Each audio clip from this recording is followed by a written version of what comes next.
എന്തുകൊണ്ട് ഓട്ടോറിക്ഷ എന്ന് വെച്ച് കഴിഞ്ഞാൽ നമ്മളൊക്കെ സാധാരണക്കാരാണ്.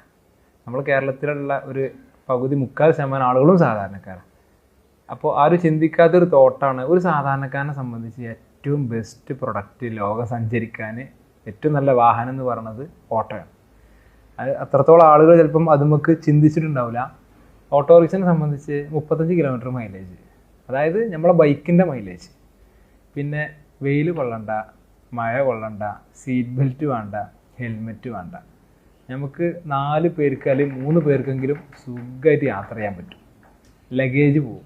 പിന്നെ ഇതിൻ്റെ ഏറ്റവും വലിയ ഹൈലൈറ്റ് എന്ന് പറഞ്ഞാൽ ഓട്ടോറിക്ഷ, ബൈക്ക്, ഈ 2 വാഹനമല്ലാത്ത ഏത് വണ്ടി നമ്മൾ നിരത്തിലിറക്കിയാലും നമുക്ക് ടോളുണ്ട്. ഓൾ ഇന്ത്യ നമ്മളിതുപോലെ യാത്ര ചെയ്യണമെങ്കിൽ ഏകദേശം 75,000 to 1,00,000 രൂപ നമുക്ക് ടോള് വകുപ്പിൽ തന്നെ പോകുന്നുണ്ട്. ഇത് നമുക്ക് ടോളില്ല. അതുകൊണ്ടാണ് ഓട്ടോറിക്ഷ. ഒരു കാറിലെ എല്ലാ സെറ്റപ്പുകളും നമ്മൾ ഓട്ടോറിക്ഷയിൽ പോകാൻ പറ്റും.